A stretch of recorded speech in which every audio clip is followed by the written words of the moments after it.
I accepted your invitation on trust in your good name. But it seems you intend to favor Ulfric. I can see now that this is not a negotiation at all. I know you, Ulfric.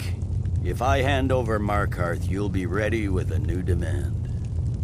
You'll never defeat the Empire, and you know it. But you're willing to sacrifice thousands for your own selfish ambition.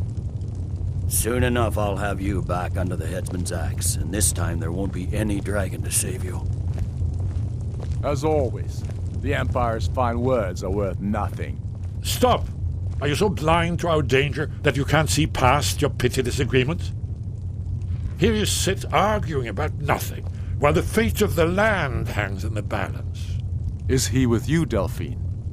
If so, I advise you to tell him to watch his tongue. He is with me. And I advise you both to listen to what he has to say before you do anything rash. Don't you understand the danger? Don't you understand what the return of the dragons means? Alduin has returned, the World Eater. Even now he devours the souls of your fallen comrades. He grows more powerful with every soldier slain in your pointless war. Can you not put aside your hatred for even one moment in the face of this mortal danger? I don't know about the end of the world, but this dragon situation has gotten out of hand. If this truce will help the Dragonborn here put an end to that menace, we both gain. Remember that, Ulfric. Now, back to the matter at hand. You know as well as I do that we can't hand over Markarth on these terms. Damn Imperial arrogance. Let's hear it. We want compensation for the massacre at Karthwasten. You slaughtered the very people you claim to be fighting for. True sons of Skyrim would never do such things. Damned Imperial lies. My men would never stoop to such methods, even in retaliation for your butchery at... Tullius. All the blood spilled in this war is on your head. So, Dragonborn, what do you say?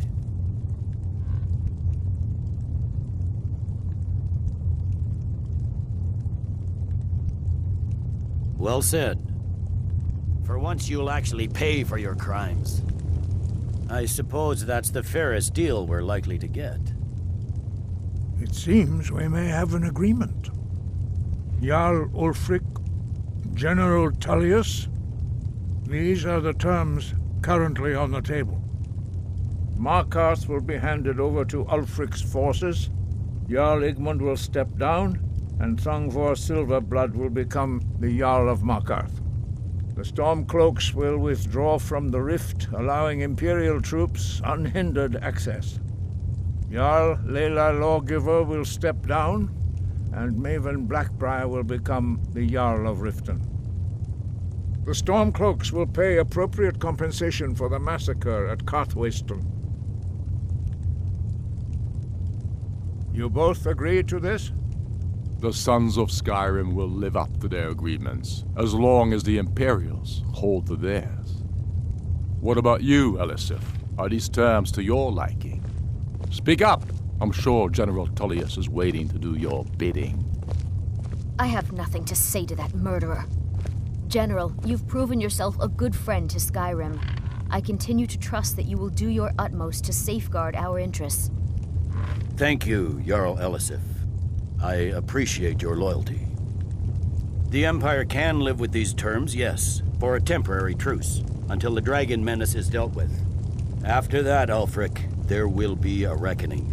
Count on it. Come on, Galmar. We have a lot of work to do.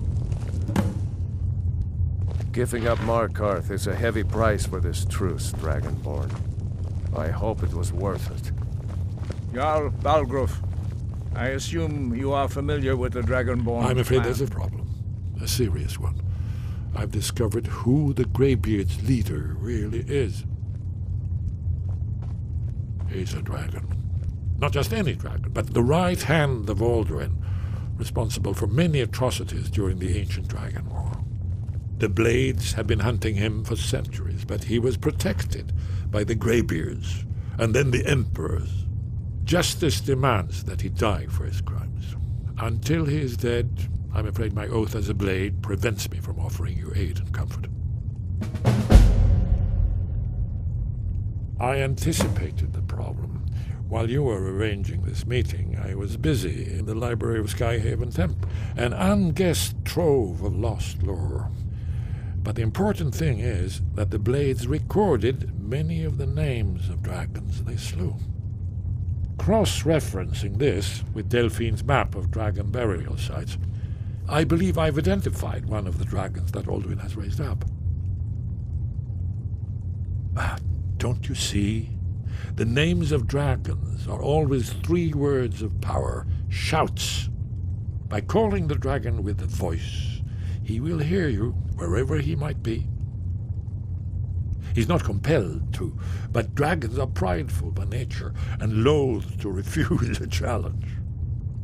Your voice in particular is likely to intrigue this dragon after your victory over Alduin. I think it's very likely that he will be unable to resist investigating your call. Ah, indeed. I'm no master of the voice, like these worthy gentlemen, but it is written here in this scroll. Oda Ving, winged snow hunter, as I read it. Yes, ready to do my part. Just say the word, and my men will help you spring this trap. But the difficulty remains how to lure a dragon in Dragon's Reach at all. Well, that's an excellent question. You haven't overlooked that little detail, have you? I believe I can be of help here.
Divine smile on you, friend.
We're ready, Dragonborn.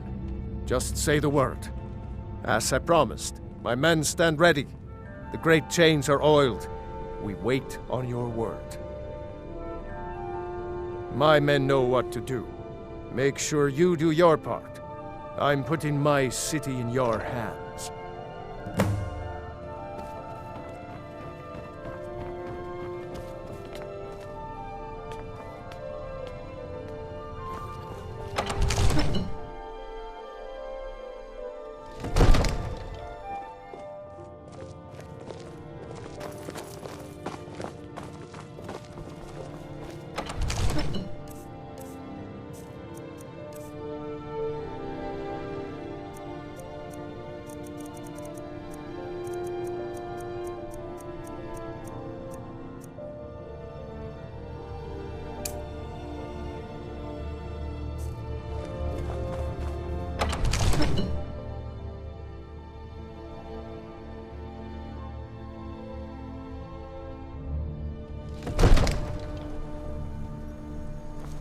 Go ahead and call this dragon of yours. We're ready.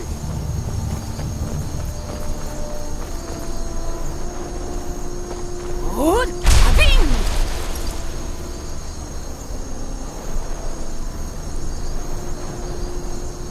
We're ready when you are.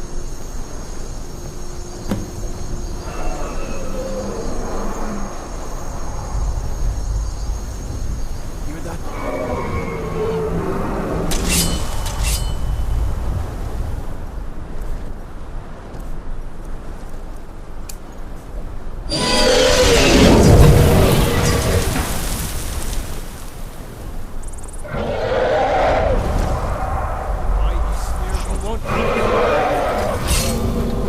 Steady.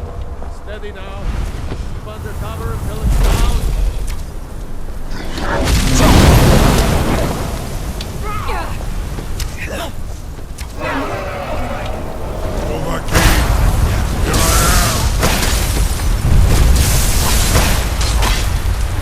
Get back! You need to trap it, not kill it. Where'd you come from? Now wait until he's well inside. Man, must be gone. Must be gone now. Man off. Must be gone now. Where'd you come from?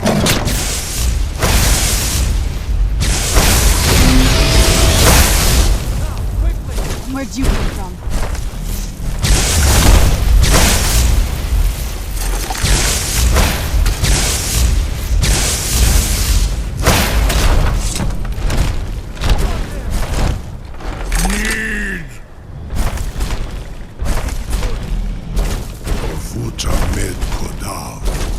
Caught like a bear in a trap. Zokrini grin kogra drubiki. Drubona. You went to a great deal of trouble to put me in this humiliating position. Sincere